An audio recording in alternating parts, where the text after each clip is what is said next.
یہ تلاش کرنا کہ صحابین جنہیں قرآن نے کہا ہے وہ آج کیا کہلاتے ہیں. ایک کرائٹیریا میں نے رکھ دیا بہت آسان تھا آپ کے سامنے کہ دنیا کی چند قوموں میں سے چھانٹنا ہے آپ کو، ایک دو جو بچ گئی بڑی قومیں جو شروع سے تھیں اور آج تک چلی آ رہی ہیں، ان میں سے چھانٹنا ہے. اچھا دیکھیے، ہمارے بہت سے جو اسکالرز محققین گزرے ہیں وہ کیا سمجھتے رہے، انہوں نے کیا کہا. اس میں دو نام میں لے رہا ہوں. مولانا عبید اللہ سندھی، شاہ ولی اللہ رحمۃ اللہ علیہ کے یہ اپنے آپ کو شاگرد کہتے ہیں یا ان کے ترجمان، کہ ان کی فکر کو ان کا دعویٰ ہے کہ سب سے زیادہ انہوں نے سمجھا اور لے کر چلے. دنیا بھر میں گھومے، نو مسلم تھے، سکھ سے اسلام قبول کیا تھا، سکھ تھے پہلے، اور دنیا کا بہت سفر کیا، بہت سے ملکوں میں گھومے، بڑے زبردست تھے. اس کی وجہ سے اور ان کے علم کے اندر وسعت بہت تھی مولانا عبید اللہ سندھی کی، اس لیے کہ دنیا کے بہت سے ممالک میں گھومے تھے، انٹریکشن ان کا بہت ہوا تھا بہت سے قوموں.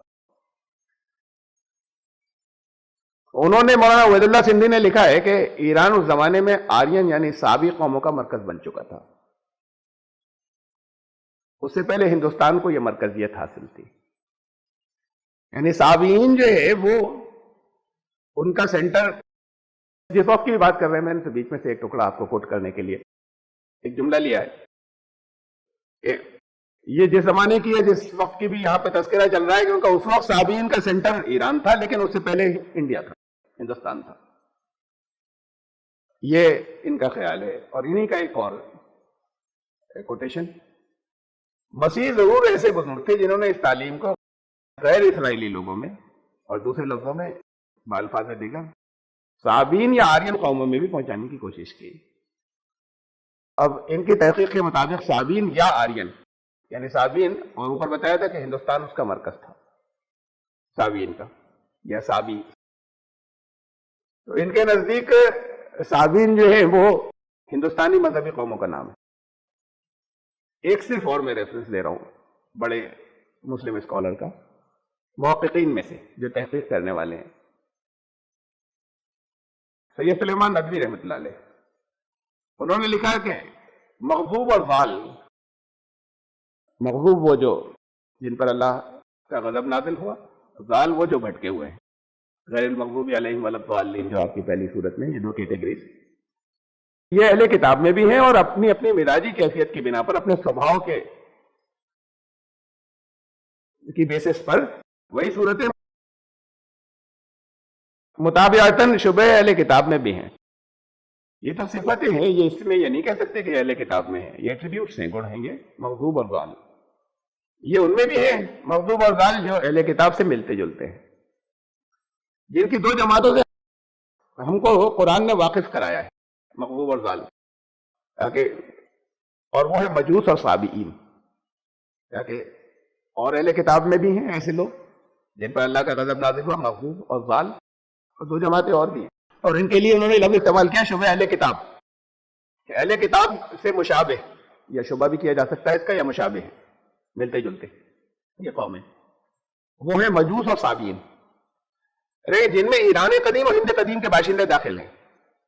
مجوس ایران، وہ ادھر تو چیز کے بارے میں نے بھی آپ کو بتایا تھا، زروسٹریئنس، اور ہند قدیم پرانے ہندوستان کے باشندے اس میں داخل ہیں.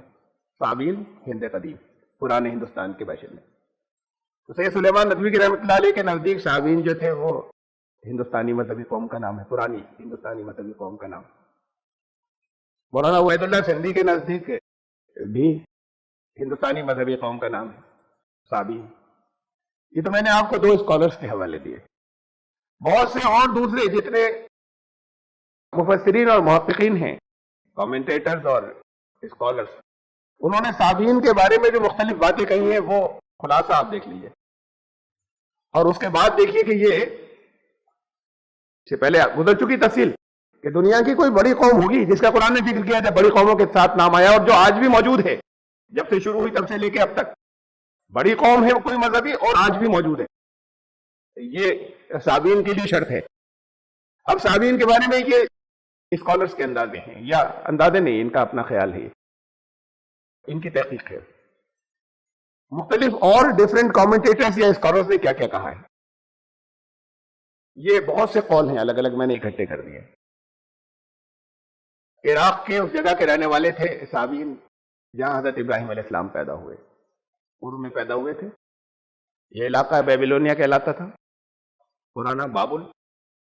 اور ہسٹورینز یہ بتاتے ہیں کہ وہاں سے نقل مکانی یا لوگوں کا ٹرانسفر جو ہے وہ چلتا رہتا تھا. وہاں سے ہمارے پرانے ہندوستان کے بہت قریبی تعلق تھے، قومیں ادھر سے یہاں آئیں. نمبر 2، یہ اہل کتاب تھے. یہ الگ الگ لوگوں کے اپنے اپنے مختلف اور جو اسکالرز ہیں ان کے خیال ہیں.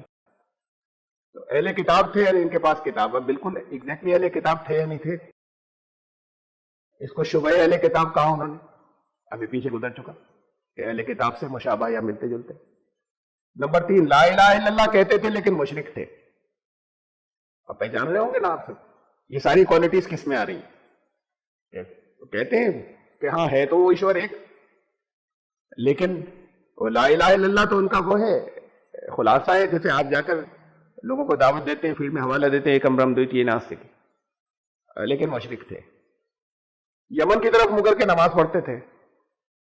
پہلے بھی تفصیلات گزر چکی ہیں آپ لوگوں کے سامنے، اور اس سے پہلے کہ یمن میں آج بھی ٹوٹے پھوٹے قلعے موجود ہیں، باقیات یا کھنڈرات، ریمینز ان قلعوں کے جن کا نام رام، شام، ہند اور ہندا ہے، آج بھی یمن میں ہیں.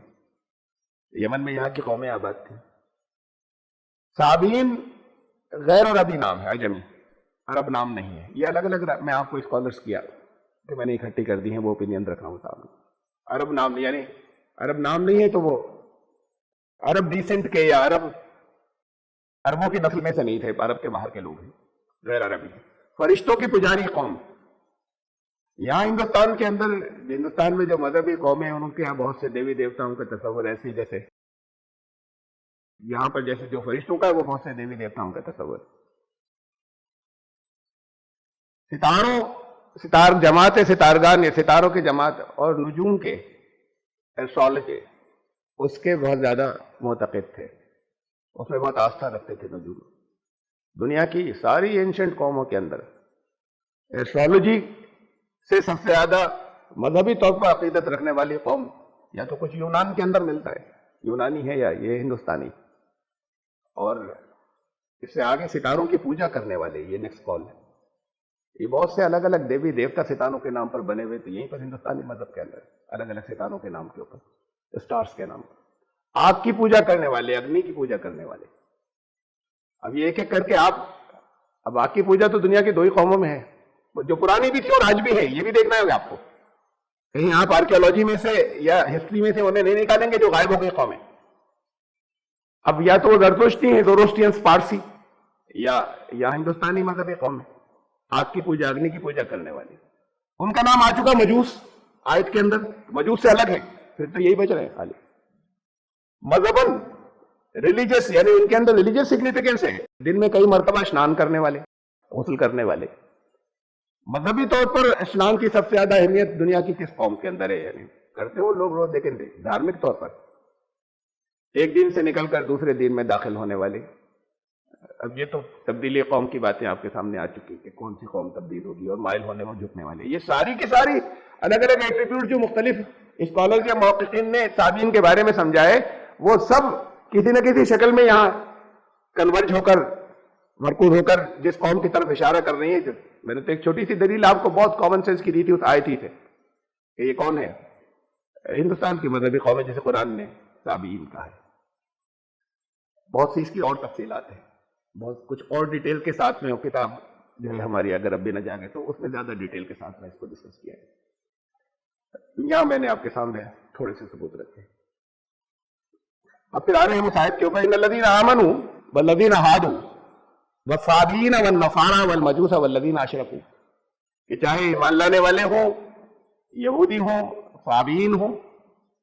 صابین یہی ہندوستانی مذہبی قومیں، ہندوستانی مذہبی قوموں میں اب یہ شامل ہو گئے. بودھ بھی اسی میں آ گئے، یہیں سے نکلے ہوئے، چاہے ساری دنیا کے اندر پھیل گئے.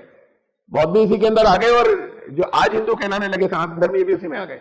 اور نصارہ اور عیسائی اور مجوس، زوروسٹرینز، زرتشتی، اور پھر باقی شرک کرنے والے. اب ساری دنیا کے الگ الگ انہوں نے گروہوں کو قرآن نے ان سب گروہوں کو لے لیا کہ یہ ہر ایک اپنی اپنی بات پر اڑا ہوا ہے.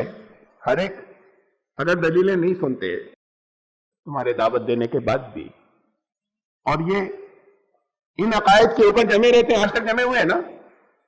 رسول اللہ صلی اللہ علیہ وسلم کے آنے کے بعد بھی قومیں ان عقائد کے اوپر جمی رہی ہیں، آج تک جمی ہوئی ہیں. بہت سے لوگوں تک، بڑی تعداد تک، بہتوں تک پیغام پہنچ چکا. اس کے بعد بھی بہت بڑی تعداد جمی ہوئی ہے، یہ گروہ باقی ہیں. ان اللہ یفصل بینہم یوم القیامہ، تو پھر اللہ فیصلہ کرے گا ان کے درمیان قیامت کے دن. ایک بہت اہم بات آ رہی ہے اس میں، اللہ فیصلہ کرے گا ان کے درمیان قیامت کے دن. آپ کو حق نہیں ہے کہ آپ انہیں زبردستی، پھر ورنہ اللہ کا فیصلہ کیا ہوا؟ آپ کے پاس پاور آ جائے تو آپ کہیں کہ تمہیں ہمارے گھر میں آنا ہوگا. تو پھر وہ ساری داستانیں بعض غیر مسلموں کی، ہمارے ہسٹورینز کی غلط ہیں کہ جہاں بائی فورس دین کے اندر داخل کرنے کے لیے علاقے جیتے گئے، اور نہ اب اجازت ہے. اگر اللہ فیصلہ کرے گا ان کے درمیان قیامت کے اندر، آپ فیصلہ کرنے والے نہیں، آپ کا کام صرف بتانا سمجھانا ہے. یہ گروپ ہے، گروپ باقی اگر رہتے ہیں تو قیامت کے دن فیصلہ ہوگا اس کا. یہ فیصلہ اللہ کرے گا کہ کون صحیح کون غلط. ان اللہ علی کل شیء شہید، اور ہر شے پر اللہ گواہ ہے، اس کے سامنے تو سب کچھ ہے.